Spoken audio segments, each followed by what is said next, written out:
The year is 1902, Manila. A humid night clings to Intramuros. Gas lights cast an eerie glow on the cobblestone streets, illuminating the Spanish colonial architecture. Horse-drawn carriages clatter by, their echoes swallowed by the thick air.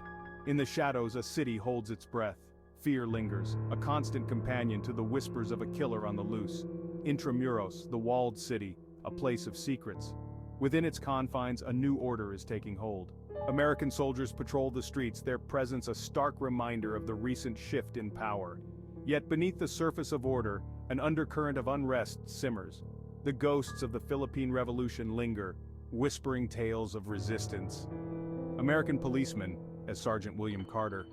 Intramuros at night, it's almost like the city itself is waiting for something to break the silence. Sergeant William Carter, a hardened American policeman, stands at the heart of the mystery. He arrived in the Philippines brimming with ideals, determined to bring order to this chaotic land. Now he stares at the latest victim, a young woman posed grotesquely in front of the ayuntamiento. Her lifeless eyes reflect the flickering gaslight. The third victim this month, all prostitutes, all left with a single white rose clutched in their hands. American policeman, as Sergeant William Carter.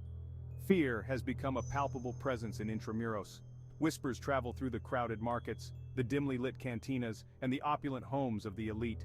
The killer, they say, chooses his victims carefully, targeting women on the fringes of society. The whispers turn to accusations, fingers pointed at the remnants of the Katipunan, the Filipino revolutionaries. Suspicion falls heavily on the ex-insurrectionists. Men like Ramon, a former Katipunero, haunted by the war.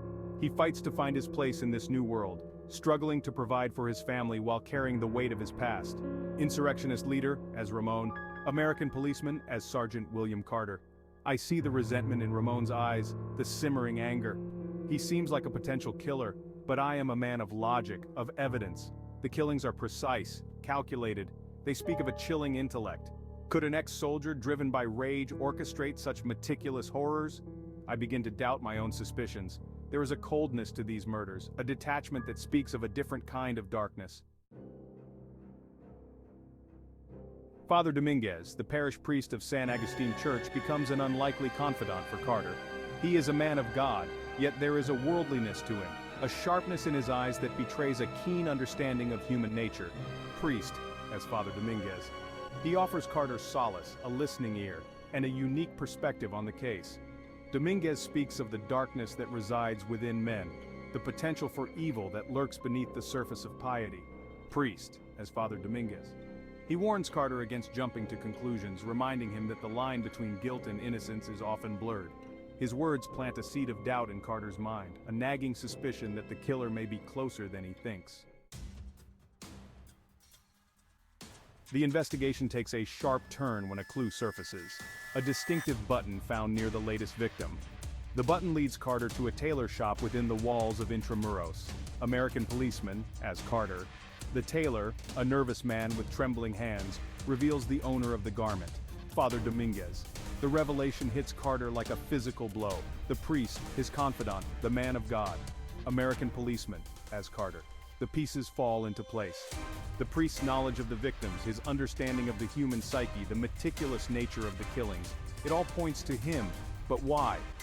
Priest, as Father Dominguez. Carter confronts Dominguez, demanding answers. The priest confesses, his voice a chilling whisper.